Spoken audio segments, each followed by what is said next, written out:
आजीबन जेलाव थाकुन्ते थाकुन्ते बर'लेण्ड হৈ যাব गोसोआव गोलैबा जोबोर दुखु मोनखाङो। खुलुमबाय लोगोफोर, माने जोबोर दुखुनि बाथ्रा दिनैयो जोबथा बिजिरसालियाव माने बिजिरनाय जागोन जोंनि बर' हारिनि थाखाय, जोंनि बर' जाथिनि थाखाय संग्राम खालामबोनाय, दावहा नांबोनाय बिथां NJB फोरनि जोबथा बिजिरनाय जागोन दिनैयो। माने 7-8 NJB फोरनि जोबथा बिजिरनाय जागोन। माने जोबथा बिजिरनाय बुङोब्ला नोंथांमोनाबोथ' बुजिखायो, माने बिजिरनायाव माने जा बुंगोन, माने जा ओंखारगोन, जा एन्सार ओंखारगोन बेनो जागोन। माने सोरहाबा फासिनि दौलें जानो बायो, सोरहाबा खारग'नो बायो, सोरहाबा जेलावनो थैजासे थानांगौबो जानो हायो।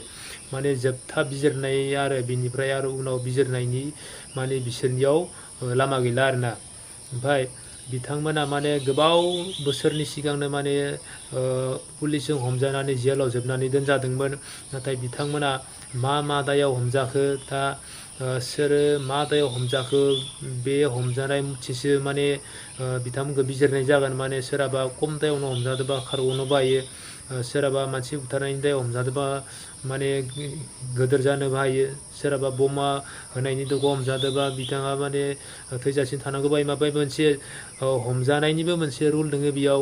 माने मानसि बुथारना हमजानायनि रुला बेलेग, सिखाव खावना हमजानायनि रुला बेलेग, बिदिनो गावबा रुल दोङो। इयाव रुल मथेसो माने हमजानाय जायो आरो रुल मथेसो माने आयेनखौ बिजिरनाय जायो। दा लास्ट बिजिरनायाव बिथांमोननि भाग्यआवसो मा दंसै आरो दा बेखौ जोंफोर मोजाङैबो मिथिजोबा। माने बिसोरो गोबाव दिननि सिगाङावनो हमजानानै जेलाव जोबना दोनजाखादोंमोन नालाय। दा गोबां मानसियानो बुङो माने प्रमद बर' सारा बिसोरखौ बख'नांगौमोन होननानै, नाथाय माबोरै बख'नो हानो बेबो, बिसोरबो माने बिसोरखौ ओरैनो हमनानै लाखो सरकारा। प्रमद बर' सिट जायैनि सिगांनो बिथांमोनखौ हमनानै दोनखादोंमोन जानांगौ। दा बिथांमोनाबा मा दायाव हमजादों, बिसोरखौ माबोरै बख'हैनो, बिनिबो बुहुद कुइसन फैयो बयनिबो गोसोआव। माने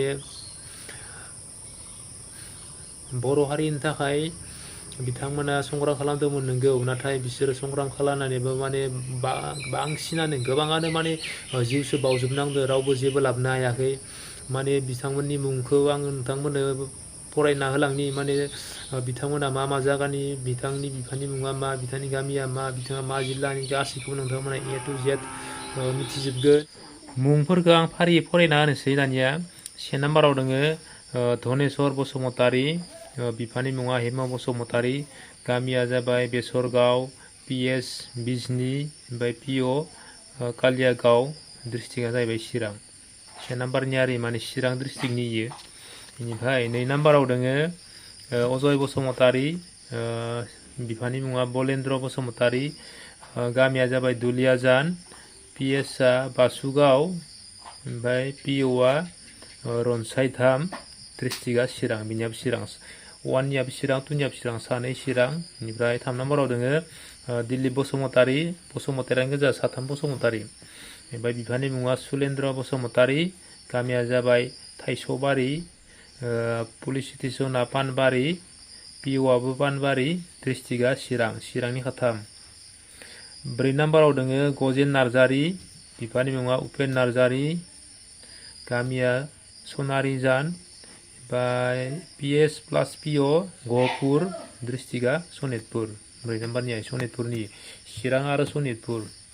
5 नाम्बाराव दोङो पहर नार्जारी, बिफानि मुङा बेंगा नार्जारी, PO जाबाय तिनिकुटि, ओमफ्राय PS बिश्वनाथ सारियालि, भिलेजआ जाबाय बलिदंगा, डिस्ट्रिक्टआ जाबाय बिश्वनाथ सारियालि। 6 नाम्बाराव दोङो अनन्त स्वर्गियारी, बिफानि मुङा खुदिराम स्वर्गियारी, गामिया जाबाय मैनागुरि, पस्ट अफिसआ जाबाय बालिसां, PSआ बिश्वनाथ सारियालि, डिस्ट्रिक्टआ जाबाय बिश्वनाथ सारियालि।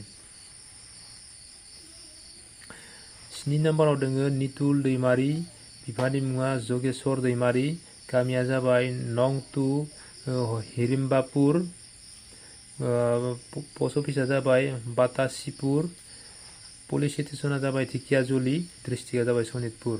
दानिया 8 नाम्बारनिया सोर दोङो नायनि। 8 नाम्बाराव दोङो जुलियास बसुमतारी, बिफानि मुङा कमले बसुमतारी, गामिया जाबाय नं 1 जियागुरि, पस्ट अफिसा ढेकियाजुलि, पुलिस स्टेसनाबो ढेकियाजुलि, डिस्ट्रिक्टआ सनितपुर। मुंफोरखौ आं फारियै फरायना होबाय। दा दिनैनि फाइनाल रिजाल्टआव बिसोरनि खाफालाव मा लिरनाय दं बेखौ इसोरासो मिथिसिगौ आरो। दा गोदोनिफ्रायनो बिदिनो बर' हारिनि थाखाय एनडिएफबिफोरा संग्राम खालामनानै सरकारजों जुजिबोनानै बिसोर बावजोबनांदों माने सेखा रुवा दिखांनानै माने हाथियार दिखांनानै माने रायजोआव सान्थि लाबोनो हाया। दा आगोलै एलपियावनो जों फरायना मोनखादों माने अहिंसायासो साबसिन धोरोम होननानै। अहिंसाया साबसिन धोरोम माने हिंसाया नङा माने सेखा रुवा दिखांनाय हाथियार दिखांनानै जांख्रिनाया माने संग्राम खालामनाया बियो मोनसे माने गोजोनथि लाबोनो हानायनि धोरोम नङा। बेनि थाखायनो जाय हाथियार दैखांनानै माने पुलिसनि आखायाव सरकारनि नोजोराव गोलैदों बिथांमोनानो हमजानाय जाहैदों।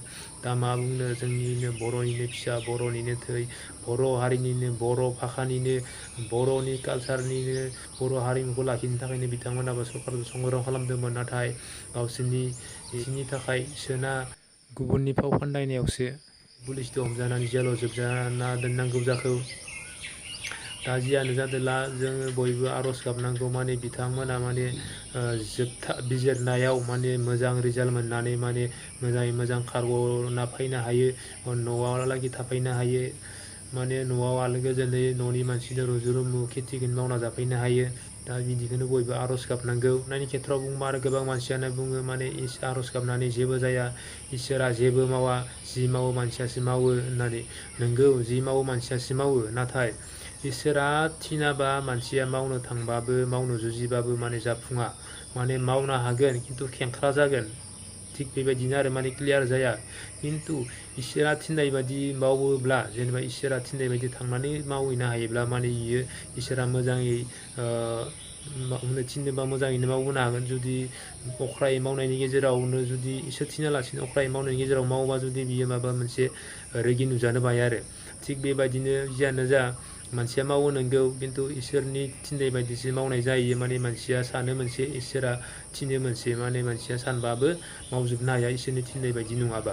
बेनिखायनो इसोरनियाव आर'ज गाबनाया मोजां। माने बयबो जोंनि बर'निनो फिसा बर'निनो थै बर' हारिनि थाखाय नांदोंमोन बिथांमोनखौ खारग'नायनि थाखाय इसोरनियाव आर'ज गाबनानै आलारि बाथि सावनांगौ बयबो मन्दिराव। दा बिथांमोननि न'खरनि मानसिफोरा दिनैनि दिनाव माने जोबोर सिन्था माने जोबथा बिजिरनायनि खोथा नालाय जोबथा बिजिरनायावबा एन्सारा मा ओंखारगोन जेनेबा मा जागोन बिसोरनि खाफालाव माने खारग'गोन ना खारग'आ माने उसुखुथु जानानै दं आरोना। गोबां मानसियानो बुङो माने रुलिं पार्टियावनो गासै पावारा थाजोबो होननानै। माने रुलिं पार्टियाव गासै पावारा थाजोबब्लाबो माने गासैबो खामानिखौ मावजोबनो हाया। माने गोबाङानो बुंदों माने गुबुन पार्टियाव थानाय एमएलए मन्थ्रिखौ केस थाब्लाबो माने गावसोरनि पार्टियाव जयेन जाफैब्लानो बे एमएलए मन्थ्रिनि सायाव जेसेबां केस दङ बेखौ बोखारनो हायो होननानै। नाथाय बे एमएलए मन्थ्रिनि केसा इसे आलादा आरो जोंनि एनडिएफबिनि केसा इसे आलादा। माबोरै आलादा? एमएलए मन्थ्रिनि केसा जाबाय मार्डार केस नङा बा माबा मोनसे गोदोर मावनाय बम ब्लास्ट होनायनि केस नङा। जोंनि एनडिएफबिनि केसा जानांगौ मार्डार केस, हाथियार मोननायनि केस, बम ब्लास्ट होनायनि केस जानांगौ। दा नोंथांमोना साननो हागौ जे नों बर' जानानैनो बिदि बुंदो, नाथाय आं नोंगौ बर' जानानैनो बिदि बुंदों। आं आगोलावनो बुंखादोंमोन माने अहिंसाया साबसिन धोरोम, माने हिंसाया साबसिन धोरोम नङा। माने सेखा रुवा खदाल थिखांनानै संग्राम खालामनाया मोजां नङा। हाथियार दिखांनानै बम ब्लास्ट होनानै संग्राम खालामनाया मोजां नङा। बेफोरबायदि संग्राम खालामनाया माब्लाबाबो रायजोनि गेजेराव सान्थि लाबोनो हाया।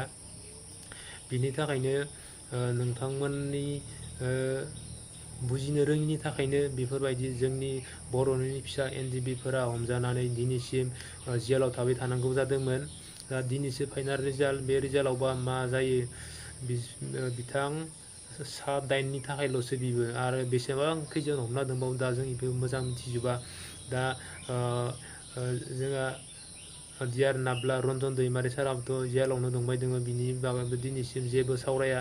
बिथाङाबो सोरनि थाखाय जोंनि थाखायनो संग्राम खालामदोंमोन, नाथाय सानदोंमोन मोनसे जाहैबाय मोनसे। माबोरै जाहैखो मानसिनि साननाय बायदि जाया होनना बुंखादों दहायबो इसोरा थिननाय बायदिसो जागोन जानांगौ इसोरा बिदि मावनो थिनाखैमोन बियो इसोरनि थिननायनि एगेन्सै माने उल्टायै मावनायनि थाखायनो बियो दिनै गावनि जिउखौ माने भुगिनांगौ जाहैबाय बिदि जानाङामोन माने जोंबो दुखु मोनो बुंदोंब्लाबो दुखु मोनो जोंनियावबो गोसोआव दुखु दङ माने बिदि जानामोन हायोबा बिथांमोनखौबो बख'नायनि राहा लानांगौ।